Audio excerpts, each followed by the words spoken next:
As the college football playoff expands from 4 to 12 teams, the predictable fallout has begun. Complaints and frustration from conference commissioners, coaches, and fans alike. First up was ACC Commissioner Jim Phillips, who expressed disappointment that Miami dropped from number 6 to number 12 after losing to Syracuse, conveniently ignoring that they blew a 21-point lead. Then came Big 12 Commissioner Yormark, who blasted the committee for ranking Boise State above Arizona State and Iowa State, even though the Big 12 teams fighting for an automatic bid have just one top 25 win between them. Next, SEC officials joined the chorus. Tennessee's athletic director, Danny White, suggested that a computer ranking system replace the committee, forgetting the failures of the BCS era. Lane Kiffin, coach of Ole Miss, also weighed in, claiming that committee members, who might not be familiar with the Deep South or SEC football, should not be in charge of these decisions. However, his team's 9-3 record left them likely out of the playoff picture. As we approach the first 12-team playoff field, it's clear that everyone has strong opinions about the new system, especially as it has created a more complex selection process. Unlike the 14 format, which was often straightforward, the expanded field means teams and conferences have more reasons to argue about fairness. While acknowledging the new era and potential growing pains, even SEC Commissioner Greg Sankey hinted that the system's issues stem from rushed decisions about playoff expansion and conference realignment.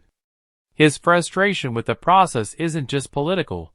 It also highlights the SEC's desire to see more teams in the playoffs and benefit from the new format's wrinkles.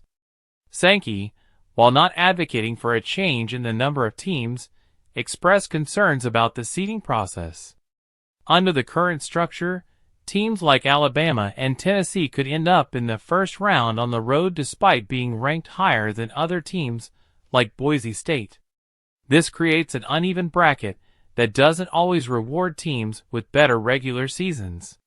For example, as a number 2 seed, Texas could face a stricter quarterfinal matchup than a team like Boise State, which is lower in the rankings, but may have a more straightforward path to the semifinals.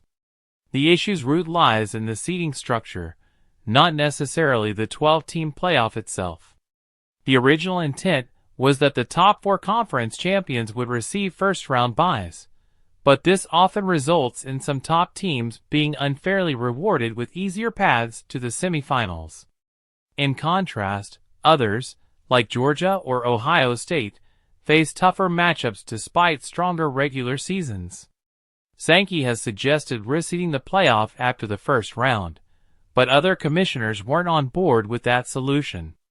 Another possibility would be to give the top 2 conference champions byes into the quarterfinals, and then seed the rest of the field from 3 to 12 based on committee rankings.